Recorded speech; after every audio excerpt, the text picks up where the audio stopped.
దేవుని ప్రియమైన బిడ్డలారా, ప్రభువైన యేసుక్రీస్తు వారి నామములో మీ అందరికీ నా హృదయపూర్వకమైన వందనాలు చెల్లిస్తున్నాను. ఈరోజు దేవుని యొక్క వాక్యాంశము, దేవుని వాక్యం యొక్క ధర్మాలు. దేవుని బిడ్డలారా, దేవుని యొక్క వాక్యము ఎంత శక్తివంతమైనదో కొద్ది మాటలు మనం ధ్యానం చేయబోతున్నాం. దేవుని వాక్యం ధ్యానించే ముందుగా చిన్న ప్రార్థన కూడా చేసుకుందాం. పరిశుద్ధాత్మదేవా, మాతో మాట్లాడండి నాయన. మీడియా ద్వారా ఎంతమంది వాక్యం ఆలకిస్తున్నారు వారందరినీ దర్శించండి ప్రభువా. మాట్లాడండి నాయన. వినే చెవి, గ్రహించే హృదయం దయచే నాయన. వారి హృదయాలు తెరవండి. మీ మాటలో జీవం ఉంది, మీ మాటలో శక్తి ఉంది ప్రభువా. మీరే మాట్లాడమని నాయన. బిడ్డలను దర్శించమని, దీవించమని, బలపరచమని యేసుక్రీస్తు వారి నామములో ప్రార్థిస్తున్నాను తండ్రి. ఆమేన్. ప్రియబిడ్డలారా, ఈరోజు దేవుని యొక్క వాక్యము యొక్క ధర్మాలు, వాక్యము యొక్క కొన్ని గుణగణాల గురించి మనం ధ్యానం చేయబోతున్నాం. యోహాను సువార్త 1వ అధ్యాయం 1వ వచనం నుంచి కానీ మనం చూసినట్లయితే, వాక్యము దేవుడై ఉండెను. వాక్యము దేవుడై ఉండెను. దేవుడు వాక్యం. దేవుడు వాక్యమై ఉన్నాడు. వాక్యమే దేవుడై ఉన్నాడు. ఈ సత్యాన్ని మనం మర్చిపోకూడదు. అందుకే ఈ ప్రపంచంలో వాక్యం ఎంత శక్తివంతమైనదంటే, ఒక వ్యక్తి వాక్యాన్ని చదువుతున్నప్పుడు, లేక వింటున్నప్పుడు, లేక ధ్యానిస్తున్నప్పుడు ఎవరిని చూడగలుగుతున్నాడంటే, నిజమైన దైవాన్ని చూడగలుగుతున్నాడు. సత్యాన్ని తెలుసుకోగలుగుతున్నాడు. ఎందుకంటే దేవుడు సత్యమై ఉన్నాడు. సత్యము అంటే దేవుడు. దేవుడు సత్యవంతుడు అనే మాటను మనం చూస్తున్నాం. సత్యము, ఏ మాత్రము ఆయనలో అబద్ధము లేదు. ఏ మాత్రము ఆయనలో ఎటువంటి ప్రియబిడ్డలారా అసత్యం అనేది లేదు. దేవుడు సత్యవంతుడు. ఆయన మాట సత్యం, ఆయన క్రియలు సత్యం, ఆయన ప్రవర్తన సత్యం, ఆయన నడకలు సత్యం. ఆయన జరిగించే ప్రతీదీ కూడా సత్య సంబంధమైన క్రియలే, కానీ ఏమాత్రము కూడా అందులో అసత్యం అనేది లేదు. కనుక వాక్యము దేవుడై ఉన్నాడు. దేవుడు వాక్యమై ఉన్నాడు. ఈ వాక్యమైన దేవుడు సత్యవంతుడు. ఆయన సత్యవంతుడని బైబిల్ చెప్తుంది. అబద్ధం అనేది పూర్తిగా సాతాను నుంచి వస్తుంది. దేని బిడ్డలారా, మనం గ్రహించాలి. యోహాను సువార్త 8:44 నుంచి మనం చూసినట్లయితే, సాతాను ఆది నుండి వాడు అబద్ధికుడు, అబద్ధమునకు జనకుడునై ఉన్నాడు. కానీ ప్రభువైన యేసుక్రీస్తు వారు సత్యాన్ని చెప్పే దేవుడు, సత్యవంతుడై ఉన్నాడు. ఆయన చెప్తున్నాడు కదా, యోహాను సువార్త 14:6 చూస్తే, నేనే సత్యమును అని చెప్తున్నాడు. నా ద్వారానే తప్ప ఎవ్వడు తండ్రి వద్దకు రాడు. చూడండి ఎంత ఈ ప్రపంచానికి ఛాలెంజింగో చూడండి. ఈ ప్రపంచం ప్రతి ఒక్కరు కూడా ఆలోచన చేయవలసిన ఒక సత్యం ఏమిటంటే, యేసే పరలోకపు తండ్రి వద్దకు మనలను చేర్చే సత్యం అయితే మిగిలినదంతా కూడా అసత్యం. ప్రియబిడ్డలారా, ఏంటి మన పరిస్థితి? మనము ప్రేమించిన దైవం, మనం నమ్మిన దైవం, ఈ భూమి మీద మన జీవితాయుష్కాలం అంతా సేవిస్తున్న దైవము ఒకవేళ అక్కడ కానీ లేకపోతే, ఇక్కడ మనం అసత్యాన్ని నమ్ముకొని రేపొద్దున అక్కడ సత్యాన్ని వెతికితే ఉండదు. ప్రియబిడ్డలారా, ఇక్కడ సత్యాన్ని నమ్ముకుంటే సత్యం నిన్ను రక్షిస్తుంది, సత్యం నిన్ను నిత్యజీవంలో చేరుస్తుంది. సత్యవంతుడైన దేవుడు అక్కడ నిన్ను చేర్చుకుంటాడు.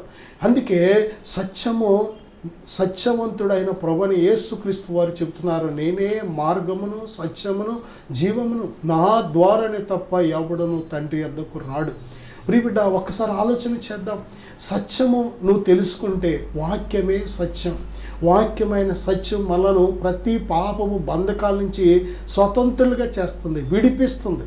ప్రియబిడ్డలారా, ఈరోజు చాలామంది పాపపు బంధకాల నుంచి బయటికి రాకపోవడానికి కారణం ఏంటంటే, వాక్యమైన సత్యం వారు తెలియక, వాక్యమైన సత్యం వారికి తెలియక, వారి హృదయాలకు గ్రహించక, వారి చెవులకు వినక. ప్రియబిడ్డలారా, వాక్యము ఎప్పుడైతే మనం వింటామో, గ్రహిస్తామో, ఆ యొక్క గ్రహించిన వాక్యానికి మనం లోబడతామో, ఆ వాక్యం మనం ఏం చేస్తుందంటే స్వతంత్రులుగా చేస్తుంది. ప్రతి పాపపు బంధకాల నుంచి స్వతంత్రులుగా చేస్తుంది. ప్రియబిడ్డలారా, నా జీవితంలో చిన్న వయసు నుంచి కూడా దేని బిడ్డలారా, ప్రభువుని చాలా తక్కువగా తెలుసుకున్న వ్యక్తిని. ప్రభువుని గురించి ఆ వాక్యం అప్పుడప్పుడు అక్కడక్కడ చదువుతూ వస్తున్నప్పుడు ఏ వాక్యం ఎంతవరకు చదివానో, ఎంతవరకు గ్రహించి ఆ వాక్యానికి లోబడ్డానో అంతవరకే నేను స్వతంత్రుడిగా అయ్యాను. కానీ వాక్యాన్ని పూర్తిగా మనం ధ్యానించినప్పుడు, వాక్యాన్ని పూర్తిగా మనం తెలుసుకుంటున్నప్పుడు పూర్తి స్వతంత్రత అనేది, పూర్తి విడుదల అనేది మనకు వస్తుంది. ప్రియపిల్లారా, వాక్యం అనేది ఆత్మ ఖడ్గం. అంటే ఆత్మ వాక్యము ఒక్కటే. పరిశుద్ధాత్ముడు వాక్యమై ఉన్నాడు. యేసుక్రీస్తు ప్రభువారు వాక్యమై ఉన్నాడు. ప్రియపిల్లారా, తండ్రి అయిన దేవుడు వాక్యమై ఉన్నాడు. ప్రియబిడ్డ, త్రియేక దేవుడు ఆత్మ అదే సమయంలో వాక్యమై ఉన్నాడు. వాక్యానికి విరోధంగా పరిశుద్ధాత్ముడు పనిచేయరు. వాక్యానికి విరోధంగా త్రియేక దేవుడు పనిచేయరు. ఆ యొక్క వాక్యము ఎలాగైతే ఉందో అలాగే పరిశుద్ధాత్ముడు సమస్తము కూడా క్రియ చేసే దేవుడిగా ఉన్నాడు. కాబట్టి మనం నేర్చుకోవాల్సిన గొప్ప సత్యం ఏమిటంటే, ప్రియబిడ్డలారా, దేవుడు ఆయన యొక్క ప్రత్యేకమైన ధర్మాలు కానీ మనం చూసినట్లయితే వాక్యము సత్యము అని బైబిల్ చెబుతుంది. 119వ కీర్తన 43వ వచనం, సామెతలు 22:20 కానీ, తిమోతి 2వ పత్రిక 2వ అధ్యాయం 15వ వచనం, కొరింథీ 2వ పత్రిక 6:7 కానీ, ఎఫెసీ 1:13, ప్రియబిడ్డలారా యాకోబు రాసిన పత్రిక 1:18 అనేక వచనాల్లో మనం చూడగలం ఆధారాలతో. అదేమిటంటే వాక్యము సత్యము. వాక్యము అంతా కూడా సత్యము. అందుకే మనం దేవుని వాక్యాన్ని మనం నమ్మవచ్చు, దేవుని వాక్యం మీద ఆధారపడవచ్చు, దేవుని వాక్యానికి పూర్తిగా విధేయులవ్వచ్చు. దేని బిడ్డలారా, దేవుని వాక్యము సత్యాన్ని మనం ఎప్పుడైతే తెలుసుకుంటామో ఆ సత్యం మనల్ని స్వతంత్రులు చేస్తుంది. అంతేకాదు, వాక్యము యొక్క శక్తి ఏమిటంటే, దేని బిడ్డలారా, ఈ వాక్యానికి ఉన్న గొప్ప బలం ఏమిటంటే మనలను వెలిగిస్తుంది. వాక్యము వెల్లడి ఎగుట తోడనే వెలుగు కలుగునని బైబిల్ చెబుతుంది. ఈ వాక్యం దేని బిడ్డలారా మనలను వెలిగించి వెలుగులోకి నడిపిస్తుంది. ఎందుకంటే పాపం చేసే ప్రతివాడు చీకటిలో ఉన్నాడు, చీకటిలో నడుస్తున్నాడు. కాబట్టి చీకటి తన కన్నులకు గుడ్డితనం చేస్తుంది కనుక తను ఎక్కడికి వెళుతున్నాడో తనకు తెలియదు. పాపము చేసేవాడి మార్గము నరకానికి వెళుతుంది, నాశనానికి వెళుతుంది, నిత్య నాశనానికి వెళుతుంది. పాపంలో వచ్చే జీతం మరణానికి వెళుతుంది. ప్రియబిడ్డలారా, పాపము ఈ భూమి మీదే కాదు నష్టాలు. ఈ భూమి మీద జీవితం అయిపోయిన తర్వాత చాలా భయంకరమైన నష్టాలు, కష్టాలు శాశ్వత కాలం అనుభవించవలసి ఉంటుంది. కాబట్టి పాపము చేసే వ్యక్తి హృదయాన్ని కఠినపరుస్తుంది పాపం. కానీ వాక్యం ఏం చేస్తుందంటే నేత్రాలు తెరుస్తుంది, హృదయాన్ని తెరుస్తుంది, ఆ యొక్క పాపపు బంధకాల నుంచి విడిపిస్తుంది. ఎప్పుడైతే పాప బంధకాల నుంచి వాక్యం విడిపించిందో మన లోపల వెలుగు ప్రకాశిస్తూ ఉంటుంది. దేని బిడ్డలారా, జాగ్రత్తగా ఆలోచన చేయండి. వాక్యము సత్యము, వాక్యమే దేవుడు వాక్యమై ఉన్నాడు. దేవుడు ఎలా మాట్లాడతాడు? ఆది నుంచి మనం చూసినట్లయితే దేవుడు ఎలా మాట్లాడుతున్నాడు?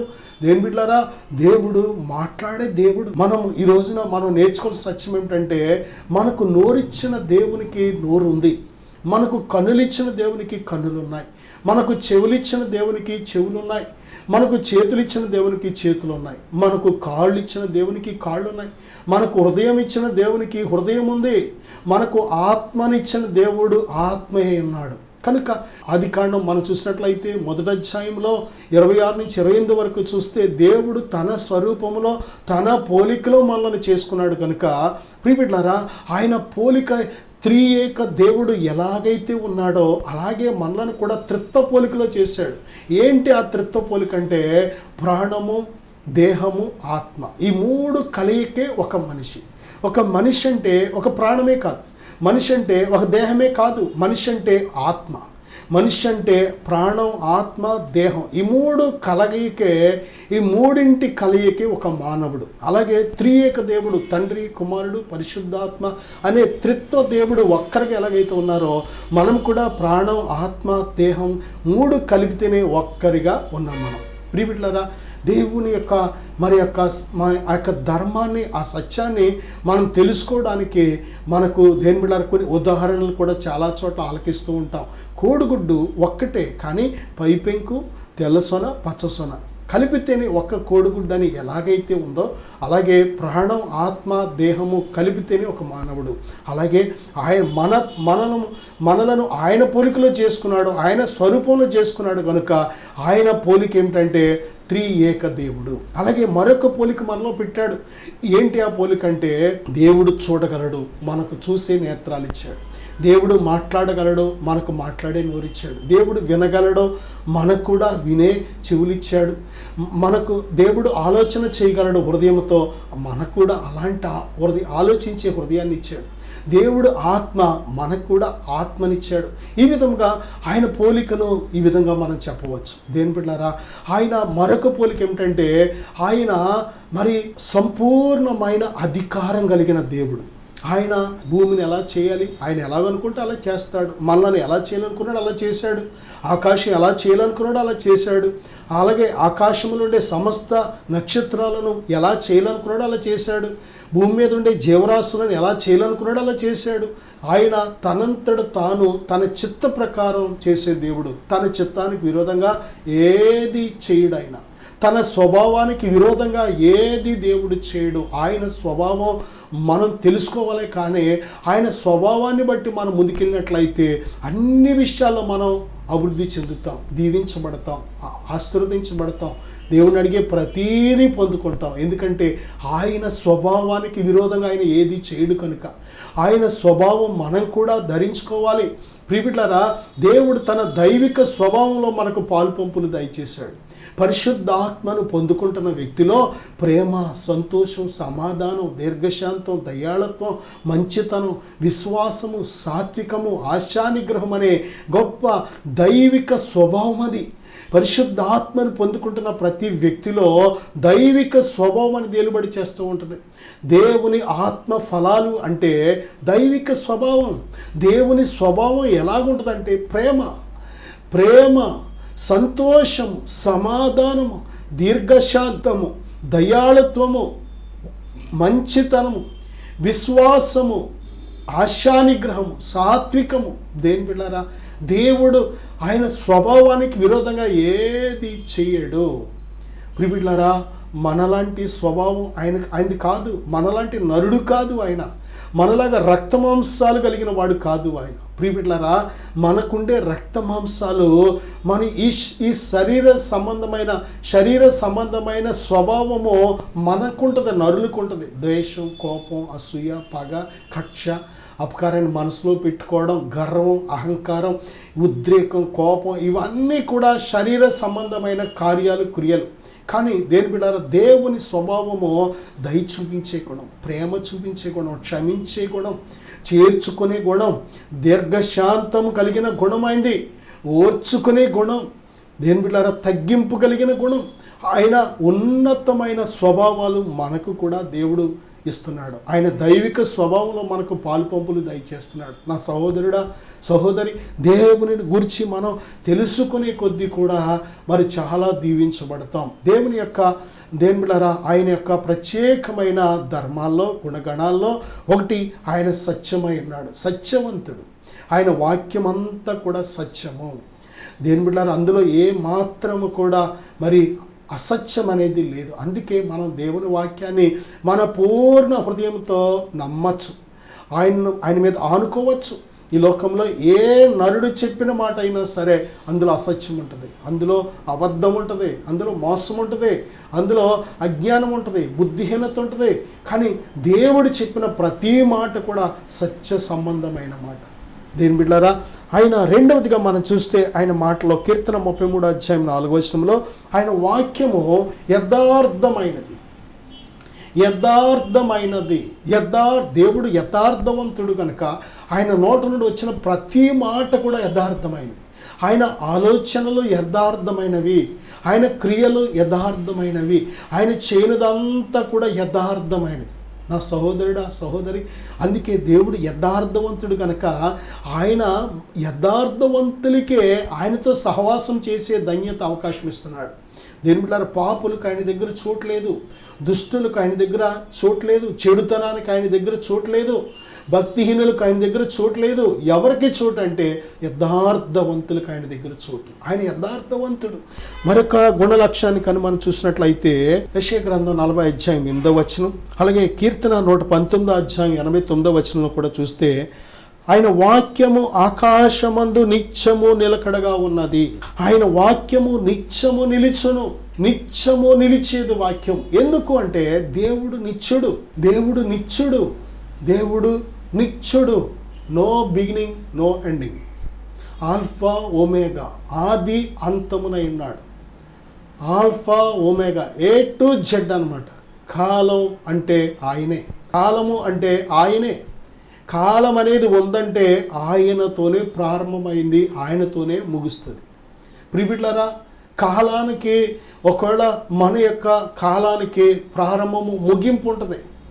మన కాలం, మన జీవితాయుష్కాలం అంటే ఎంతకాలం అంటే ఇక్కడ ఎంతకాలం బ్రతికాడు అని జననము మరణము అనేది ఈ కాలాన్ని బట్టి మన జీవితాయుష్కాలాన్ని మనం గుర్తిస్తూ ఉంటాం. కానీ దేవుడు అలా కాదు. దేవుడు నిత్యుడు, ఆయన జీవాధిపతి, ఆయన నిత్యుడు. ఆయన పలానా దగ్గర నుంచి ఉన్నాడు, పలానా వరకు ఉంటాడో అలా కాదు. ఆ ధర్మం మనకి, ఆ ధర్మం, ఆ యొక్క ప్రారంభము ముగింపు అనే ఈ ధర్మం మనకి. కానీ దేవుడు నిత్యుడు. దేవుని బిడ్డలారా, ఆయన యుగ యుగాలలో తరతరాలలో దేవుడిగా ఉన్నాడు, ఆయన నిత్యుడుగా ఉన్నాడు.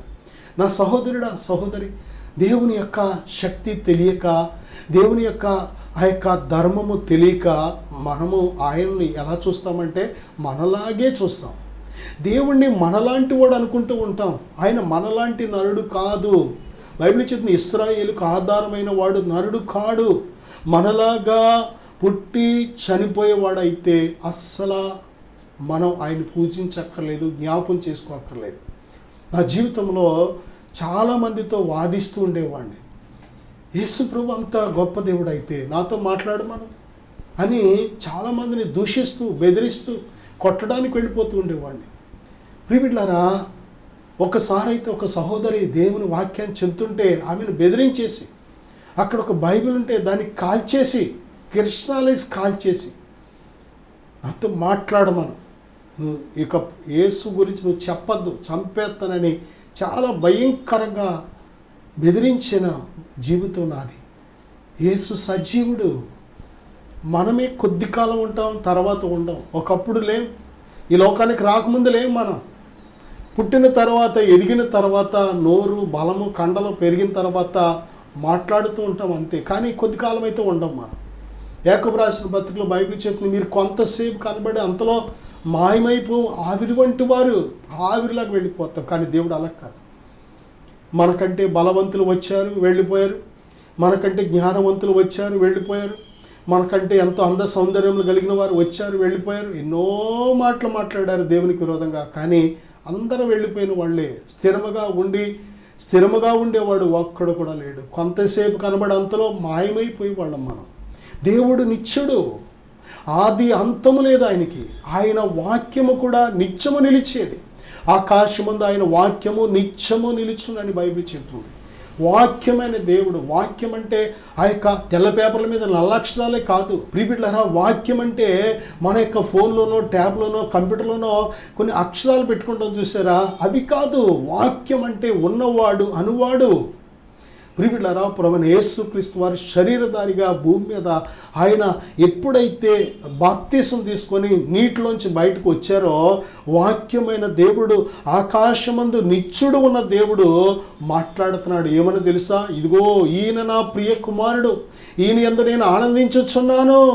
నిజమే దేవుని బిడ్డలారా.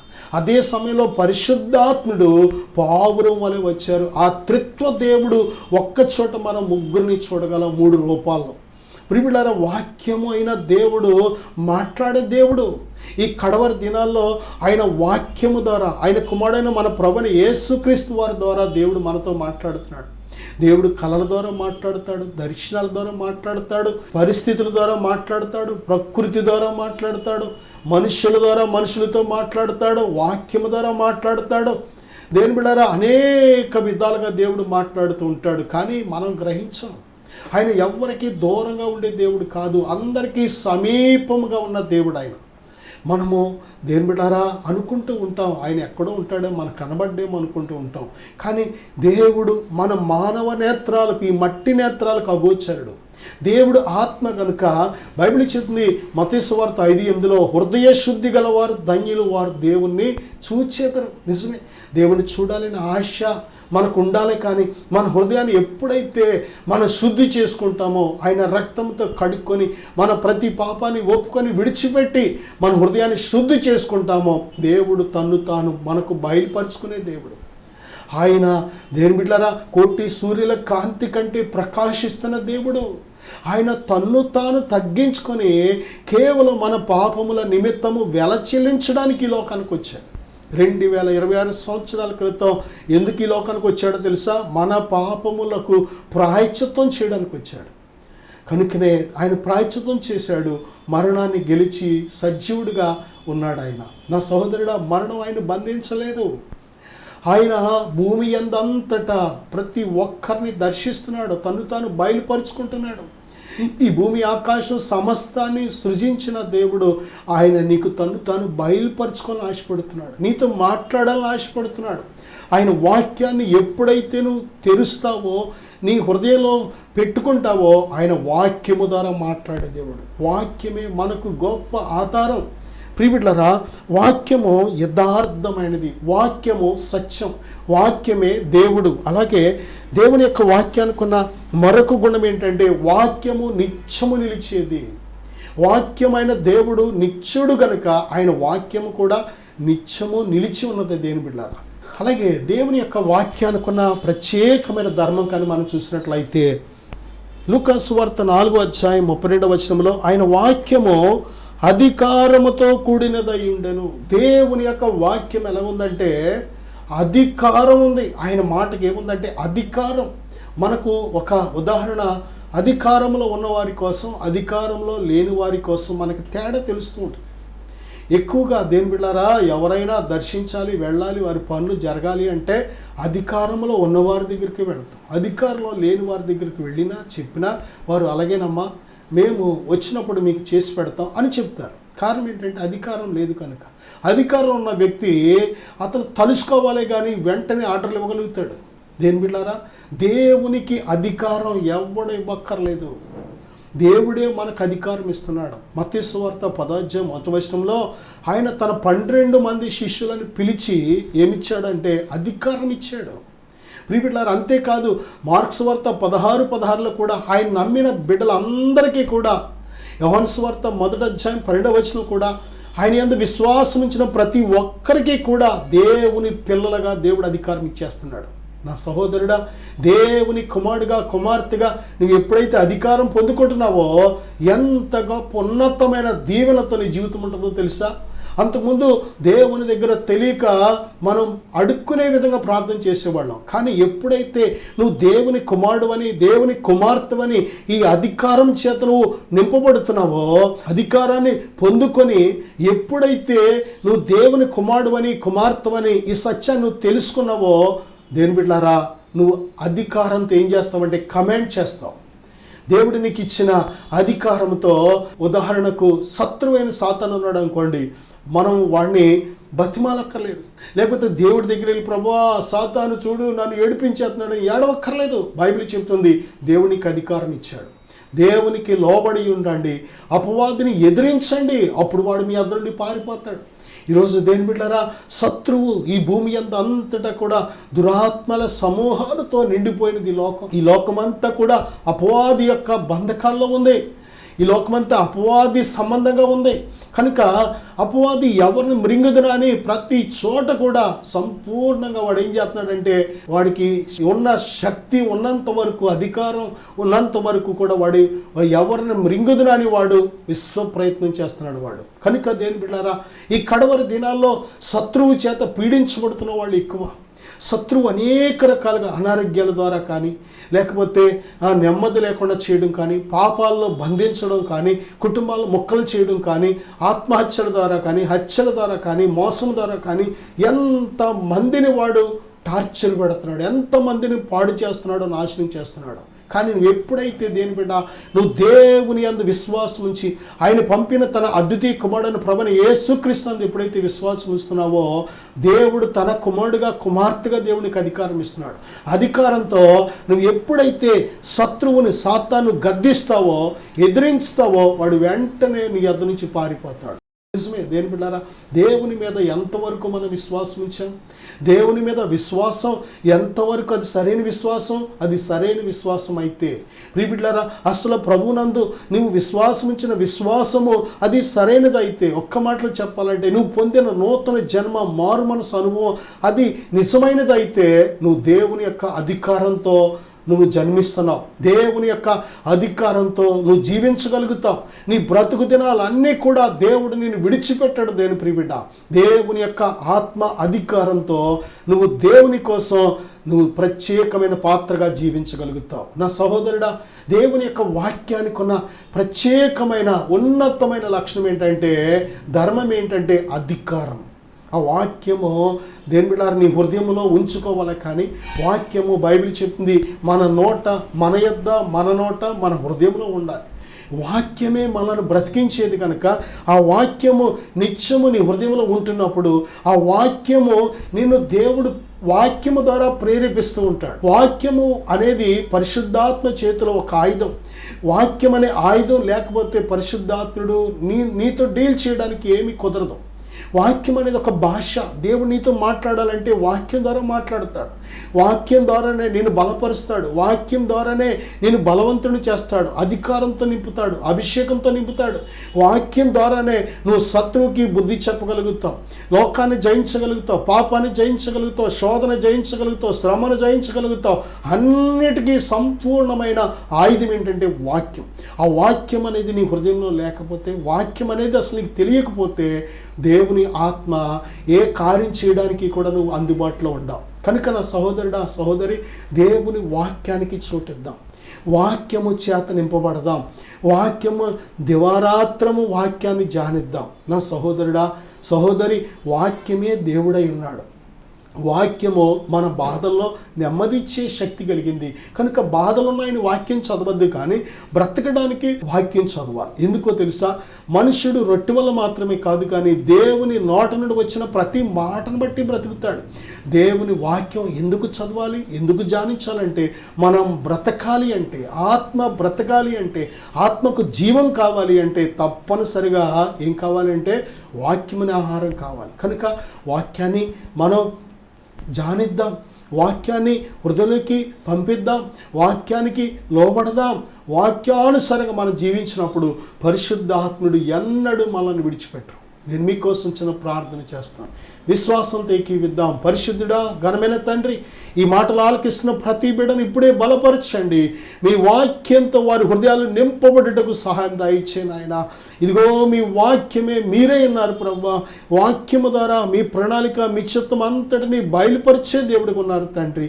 మీ వాక్యాన్ని ధ్యానించుటకు, వాక్యం నుండి గొప్ప రహస్యములు గ్రహించుటకు వారి హృదయాలు తెరవండి నాయన, వారి నేత్రాలు తెరవండి ప్రభువా. మీ ఆత్మ సహాయం బిడ్డలకు నిత్యము దయచేయమని, మీ సంపూర్ణమైన చిత్తంలోకి నడిపించమని యేసుక్రీస్తు వారి నామములో ప్రార్థిస్తున్నాను తండ్రి. ఆమేన్. God bless you.